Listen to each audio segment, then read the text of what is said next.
Video शुरू करने से पहले सभी को राधे राधे। नमस्कार दोस्तों, आप सभी का हमारे चैनल पर हार्दिक स्वागत है। दोस्तों, जैसा कि दुनिया की तमाम ऐतिहासिक इमारतों के बारे में आपने पढ़ा होगा, अनोखी छवि भगवान श्री कृष्ण की देखी होंगी और इस बारे में आप लोगों ने काफ़ी कुछ अध्ययन भी किया होगा।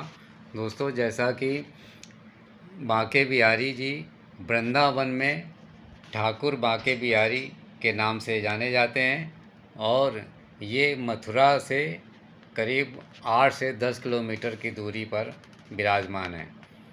दोस्तों, ठाकुर बांके बिहारी जी यहाँ पर जो स्थित हैं, ये उनका विग्रह है। इसमें राधा और कृष्ण की युगल छवि है। जैसे ही आप मंदिर में प्रवेश करेंगे, मन हल्का और आँखें आपकी नम हो जाएंगी। हर 2 पल में बिहारी जी के विग्रह के आगे पर्दा डलता रहता है, लेकिन इन पलों में यदि आपने एक बार भी श्री बांके बिहारी जी के साथ नज़रें मिला लीं तो आपकी आत्मा तक आंसुओं से भीग जाती है। बहुत ही अच्छा लगता है श्री बांके बिहारी की दर्शन के लिए। तो दोस्तों, श्री कृष्ण के जो छवि यहाँ श्री बांके बिहारी में पाई जाती है, उसके हिसाब से यदि आपने दर्शन कर लिए तो आप समझिएगा कि आपका जीवन धन्य हो गया। लेकिन कई बार इतनी दोस्तों भीड़ हो जाती है कि वहाँ पर दर्शन करना मुश्किल हो जाता है। दोस्तों, मैं अपनी आप बीती बता रहा हूँ। अभी 14 अगस्त को मैं गया था मथुरा वृंदावन, वहाँ पर ठाकुर जी के दर्शन करने के लिए। लेकिन दोस्तों, शनिवार, रविवार और 15 अगस्त की छुट्टियां पड़ने की वजह से रविवार को इतनी भयंकर भीड़ हो गई थी कि दोस्तों दर्शन करना मुश्किल हो गया। दोस्तों, इतनी भीड़ कि जो उनके बांके बिहारी जी के सामने गली है एंट्रेंस वाली, उसमें ठसाठस भीड़, इतनी गर्मी, ऊपर से उमस कि दोस्तों वहाँ तक पहुँचना मुश्किल हो गया। बीच रास्ते से ही वापस होना पड़ा। वापस होने में भी पसीने छूट गए क्योंकि इतनी भीड़ थी। बैक साइड को पीछे वापस नहीं जा सकते, फैमिली साथ में। इसलिए एक रास्ते में से दाएं साइड में एक छोटी सी गली मिल गई दोस्तों, उसी तरह से और उसी रास्ते से किसी तरह से वहाँ से निकला और वापस अपने विश्राम स्थल होटल में पहुँचा।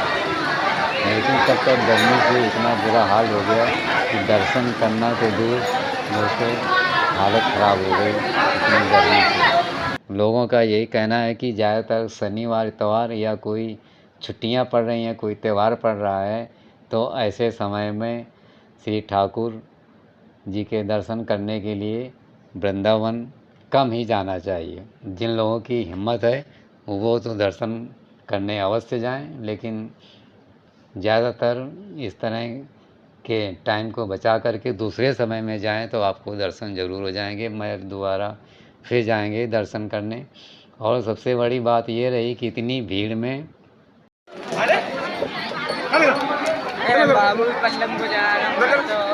जहाँ से एंट्रेंस गली की शुरू होती है बांके बिहारी के दर्शन के लिए, वहाँ पर इतनी ज़बरदस्त भीड़ दोस्तों। मात्र एक जूता रखने के लिए प्लेस सरकार ने बनाया हुआ है या मंदिर प्रबंधन ने, वहाँ इतनी ज़बरदस्त भीड़ कि जूतों को रखने का इंतज़ाम ही सारा फेल हो गया। लोग अगल बगल की दुकानों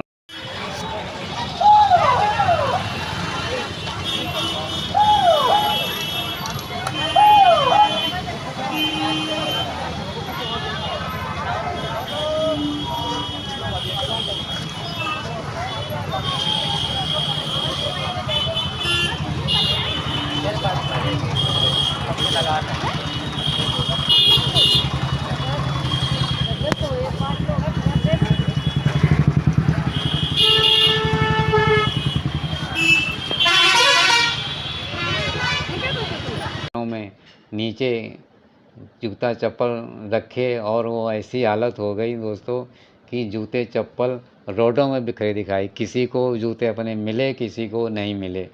हमारी भी यही आप बीती है कि हम लोग फैमिली में 5 लोग तो थे, एक लोगों के जूते मिले ही नहीं। हम लोगों की भी जूते कहीं एक इधर पड़ा है, कहीं एक रोड के दूसरी पर पड़ा है। ये प्रैक्टिकल चीज़ आप लोगों को मैं बता रहा हूँ। ऐसा नहीं है कि भगवान श्री कृष्ण के दर्शन करने के लिए, ठाकुर जी बांके बिहारी के दर्शन करने के लिए आप लोग न जाएं। थोड़ा जब ऐसे मौसम में जाएं जब थोड़ा त्यौहार और संडे का वक्त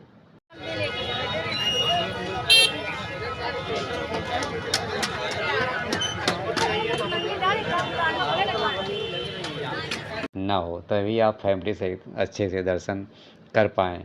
लेकिन हमने तो बाहर से ही उनको अपना प्रणाम कर लिया कि प्रभु फिर दर्शन करने मंदिर के अंदर तक पहुँचेंगे। ये मेरा दुर्भाग्य ही रहा कि ऐसे मौसम में, एक तो गर्मी उमस का टाइम अगस्त